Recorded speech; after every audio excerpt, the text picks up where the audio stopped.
चलो इसका एक नंबर क्वेश्चन है, राष्ट्रवाद क्या है। देखो कह रहा राष्ट्रवाद के प्रति, सबसे पहले राष्ट्रवाद समझो। राष्ट्रवाद कहता है किसको? देखो राष्ट्रवाद मतलब उसको कहता है जो देश के प्रति प्रेम हो, लगाव हो, उसी को क्या कहते हैं? राष्ट्रवाद कहते हैं। समझ रहा बात की नहीं? जो देश के प्रति मर मिटने के लिए तैयार हो, देश के लिए, देश के प्रति उसको लगाव हो, देश के लिए वो कुछ करने के लिए चाहता हो, उसे क्या कहेंगे? राष्ट्रवाद कहेंगे। ठीक है, सेकंड चल रहा है। तो ये चीज क्लियर होगा। राष्ट्रवाद कह रहा, यही कह रहा राष्ट्रवाद क्या है। चलो कह रहा राष्ट्र के प्रति प्रेम और लगाव की एक भावना है। समझ रहा ना? राष्ट्रवाद के प्रति क्या है? एक प्रेम है, मतलब और क्या है? लगाव है। किससे? राष्ट्र मतलब देश, क्या था? देश, यानी देश को, उसको क्या है? देश से लगाव है। जैसे अगर बात करा जाए तो जैसे आर्मी का, बीएसएफ का जवान जब देखता होगा तो वह क्या करता है? एक देश के प्रति लगाव रहता, देश के लिए मर मिटने के लिए भी क्या करता है? तैयार रहता। तो हम उसको कह सकते हैं राष्ट्रवाद है। हम लोग भी एक तरह अगर देश के प्रति कुछ करना चाहते हैं तो वो भी क्या कहलाएगा? राष्ट्रवाद कहलाएगा। ठीक है, तो ये करा राष्ट्रवाद के प्रति प्रेम और लगाव की एक भावना है जो किसी विशेष भौगोलिक, क्या है? जो किसी विशेष भौगोलिक, देखो भौगोलिक मतलब क्या होता? ठीक है, भौगोलिक मतलब होता है, स्थलीय का अर्थ क्या होता है? जमीन के स्तर पर, किसी के स्तर पर? जमीन के स्तर पर और स्थान के स्तर पर। ठीक है, जैसे अगर बात करें जैसे भौगोलिक में कौन कौन जैसे आ गया? अदर जगह का लोग रहता है, जैसे यूपी के लोग, अपना बिहार के लोग, और उत्तर प्रदेश का जिसको बोलते हैं यूपी। ठीक है, और भी झारखंड के लोग, मतलब वही जो है भौगोलिक। सांस्कृतिक मतलब होता है रीति रिवाज। क्या होता है सांस्कृतिक मतलब? सांस्कृतिक मतलब होता है रीति रिवाज, जो रीति रिवाज से चलता है। ठीक है, भौगोलिक मतलब समझ लीजिए स्थान के प्रति या जमीनी के स्तर पर। ठीक है, या सामाजिक के क्षेत्र में, सामाजिक गांव समाज में जो लोग रहता है उसी को सामाजिक क्षेत्र बोला जाता है। ठीक है, सामाजिक के क्षेत्र में रहने वाले लोग में एकता, क्या है? एकता मतलब समझ रहा है? जब हम सब मिलजुल कर रहते तो उसको क्या बोला जाता? एकता बोला जाता है। तो एकता की भावना रखते हैं। क्या रखता है? एकता की भावना रखता है, मतलब अच्छा भावना रखता है, या देश के प्रति करने के लिए चाहता है, उसे हम क्या कहते हैं? राष्ट्रवाद कहते हैं। ये क्लियर हो गया।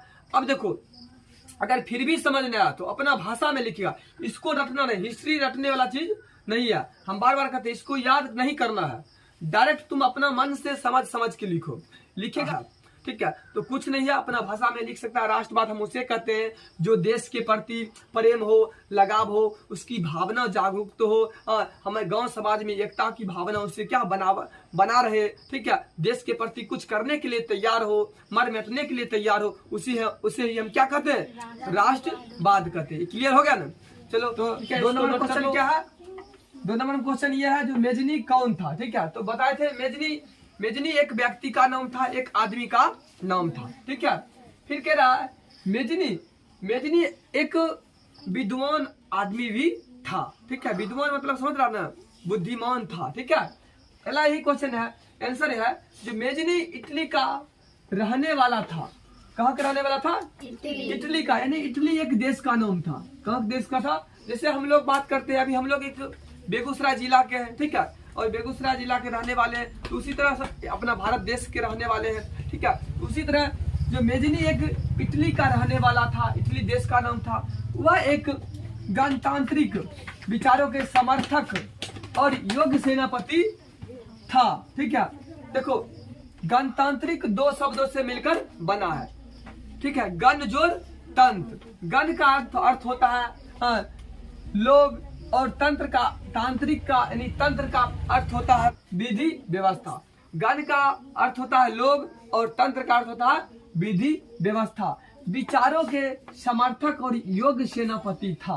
समर्थक मतलब होता है सपोर्ट करने वाला। क्या था? सपोर्ट करने वाला। ठीक है, मतलब मेजनी जो था एक सपोर्ट करने वाला था। ठीक है, क्या सपोर्ट करने वाला था हम ये भी बताएंगे और आगे। और योग्य सेनापति था।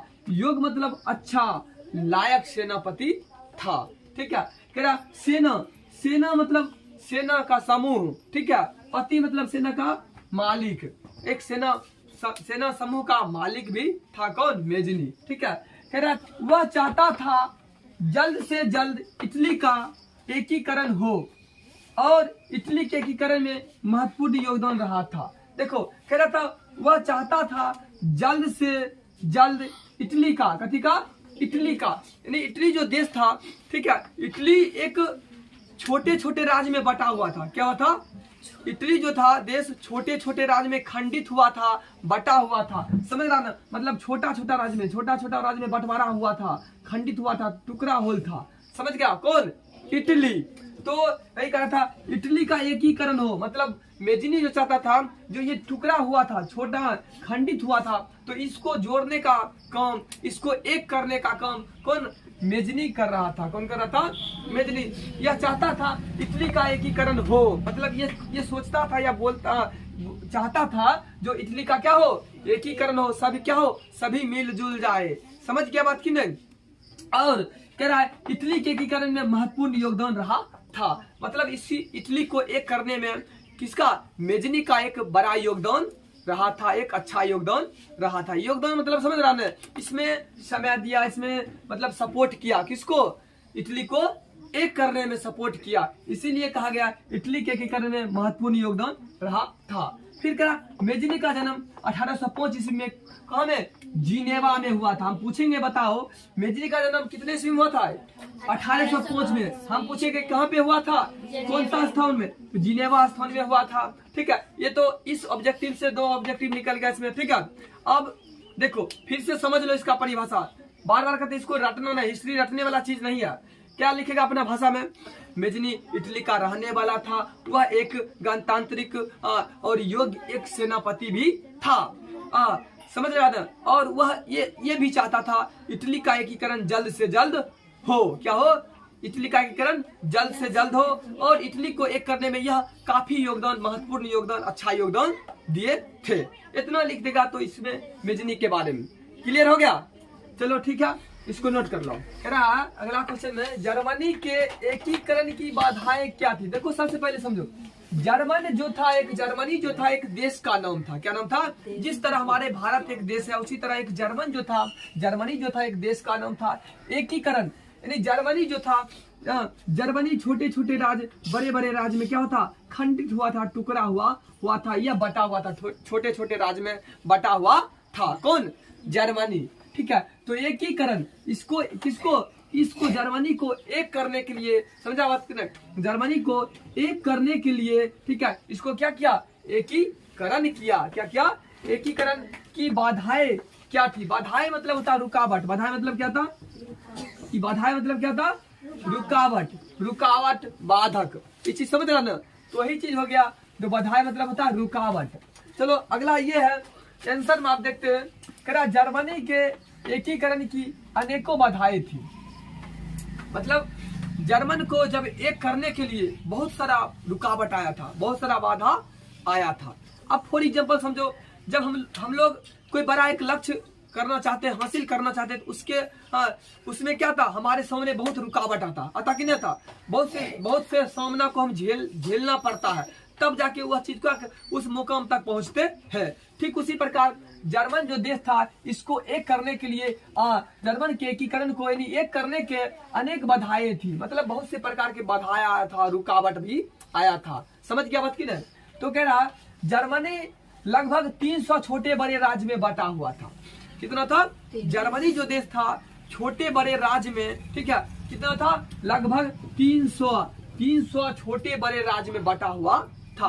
अब फॉर एग्जांपल समझ लो, जैसे अपना भारत देश है, अब या हम ही लोग अगर एकता बनाए रखेंगे, ठीक है, एकता बनाए रखेंगे, तो कोई हमको मारने के लिए आएगा, सोचना उसको पड़ेगा कि भाई सब मिलकर एक है, उसको मारेंगे, सब मिलकर हमको मारेगा ना। अगर ये बेचारा क्या, ये सब क्या छोटे बड़े राज्य में बटा हुआ, इसको पर आएगा कोई भी हमला करके चल जाएगा। यह तो एक नहीं है ना।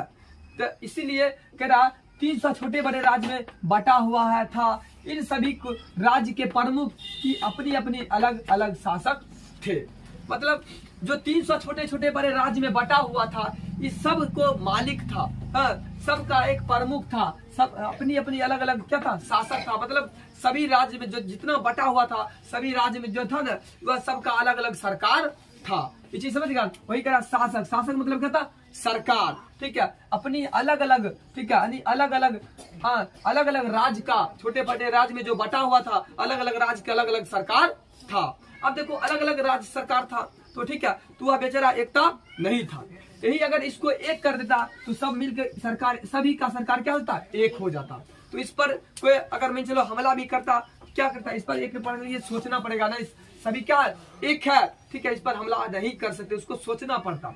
लेकिन यह क्या छोटा बड़े राज्य में बटा हुआ है, इस पर कोई भी आएगा आक्रमण करके क्या होगा, चला जाएगा। इसी को एक करने के लिए जो है ना जर्मनी में बहुत सारा बाधा आया था।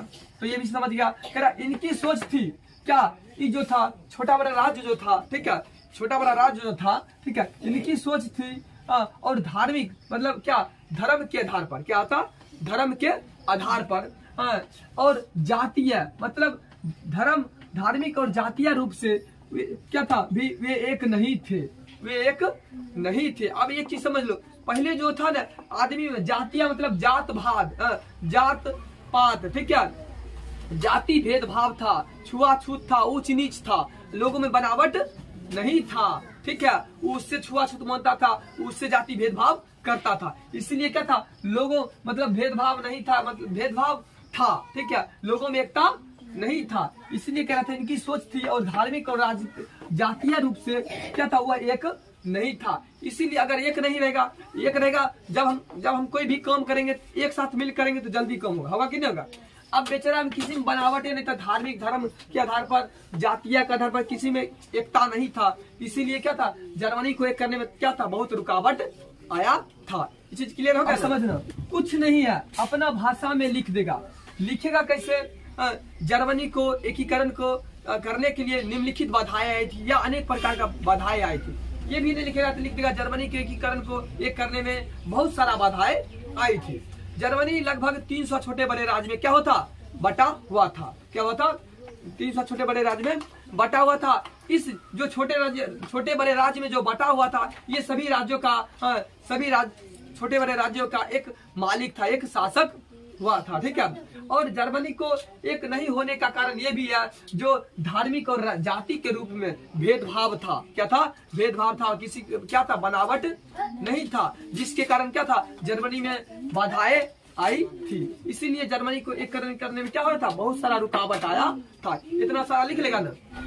उम्मीद है कि आपको पढ़ने में मजा आ रहा होगा।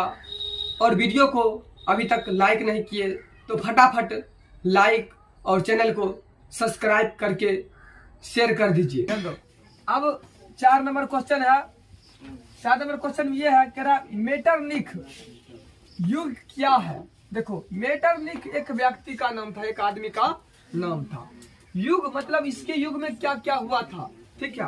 यही कह रहा मेटरनिख युग क्या था, क्या है, ठीक है, इसके बारे में चलो जानते हैं, देखते हैं। कह रहा मेटरनिख 1815, क्या कह रहा 1815 ईस्वी से 1848 ईस्वी के बीच समय को यूरोप में मेटरनिख युग कहा जाता है।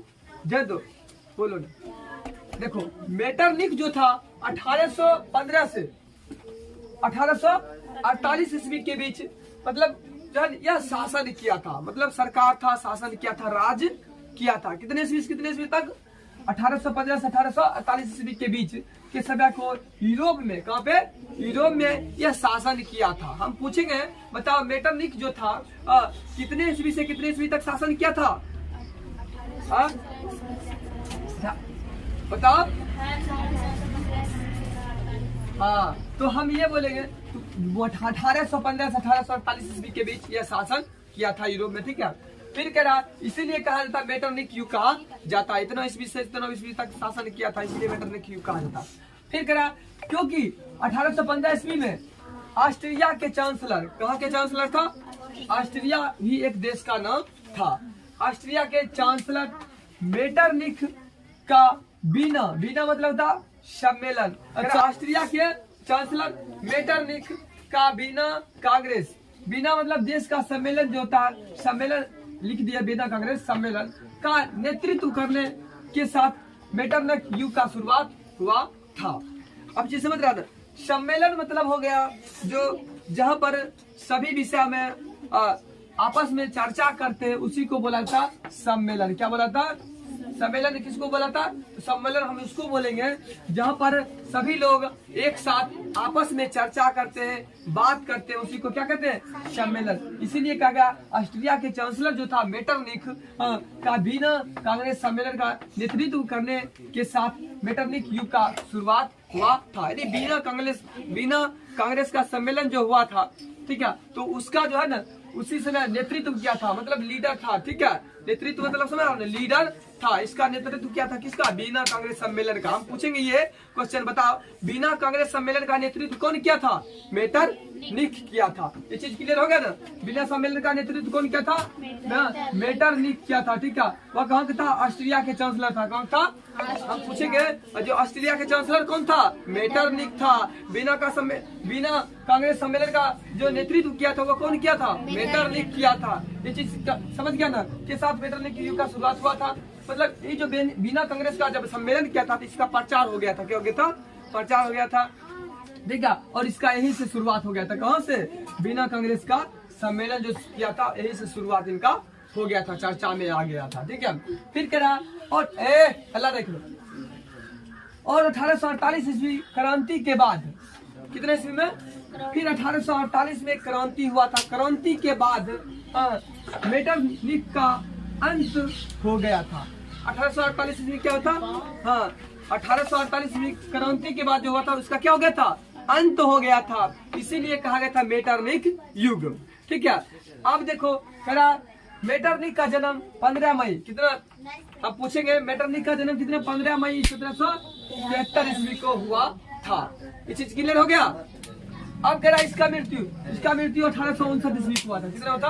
1859 ईस्वी को हुआ था। ये चीज क्लियर हो गया? तो कुछ नहीं है, देखो अपना भाषा में लिख सकता है जो मेटरनिख था 1815 से 1848 ईस्वी के बीच शासन किया था। उन्होंने अपने ऑस्ट्रिया के चांसलर मेटरनिख युग को या वीना कांग्रेस सम्मेलन जब हुआ था तो इनका नेतृत्व किया था। कौन किया था? मेटरनिख किया था। यहीं से इनका शुरुआत हो गया था, ठीक है। जब और 1848 में फिर क्रांति के बाद क्या हो गया था? इनका मेटरनिख का अंत हो गया था। ये चीज इतना लिख देगा तो 2 नंबर मिल जाएगा। ये क्लियर हो गया? ठीक है, इसको नोट कर लो।